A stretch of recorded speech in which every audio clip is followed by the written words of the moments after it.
Hello बच्चों, यहाँ प्रश्न है कि दो वृत्तों की त्रिज्याएं क्रमशः 8 सेंटीमीटर और 6 सेंटीमीटर। उस वृत्त की त्रिज्या ज्ञात की है जिसका क्षेत्रफल इन दोनों वृत्तों के क्षेत्रफल के योग के बराबर है। तो चलिए इस प्रश्न को हल करते हैं। तो मुख्य अवधारणा अगर मैं इस प्रश्न का लिखूं, मुख्य अवधारणा, तो देखिए वृत्त का क्षेत्रफल का अगर मैं सूत्र देखूं, क्षेत्रफल बराबर पाई आर का वर्ग होता है, जहां पे आर वृत्त की त्रिज्या होती है। तो चलिए इस प्रश्न को हल करते हैं। तो लिखेंगे कि पहले वृत्त की त्रिज्या त्रिज्या बराबर R1 ले लेते हैं, 8 सेंटीमीटर दिया हुआ है।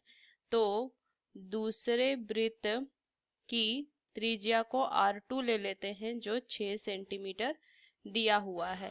तो उस वृत्त की त्रिज्या ज्ञात करना जिसका क्षेत्रफल इन दोनों वृत्त के क्षेत्रफलों के योग के बराबर है। तो उस वृत्त को हम वांछित वृत्त मान लेते हैं। तो माना वांछित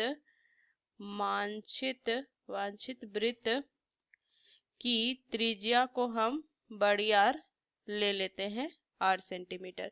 तो प्रश्नानुसार मैं क्या लिख सकती हूँ कि उस वांछित वृत्त का क्षेत्रफल जो है वो पहले वृत्त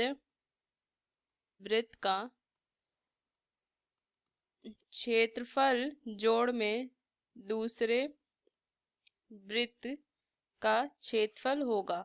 तो यहाँ से मैं लिख सकती हूँ कि पाई आर का वर्ग बराबर में पाई R1 का वर्ग जोड़ में पाई R2 का वर्ग। तो यहाँ से लिख सकते हैं पाई आर वर्ग बराबर पाई, अगर मैं ले लूँ भैनिस, तो R1 का वर्ग जोड़ में R2 का वर्ग। तो पाई से पाई काट सकते हैं, तो R का वर्ग बराबर क्या लिख सकते हैं, 8 का वर्ग जोड़ में 6 का वर्ग।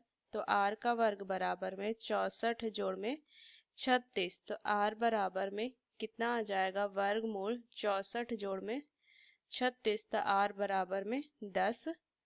तो यहाँ से मैं लिख सकती हूँ कि अतः वांछित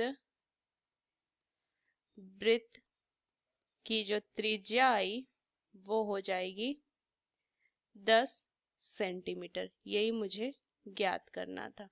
तो इस मुख्य अवधारणा का इस्तेमाल करके मैंने इस प्रश्न को हल किया। आशा करते हैं प्रश्न आपको समझ में आया। धन्यवाद।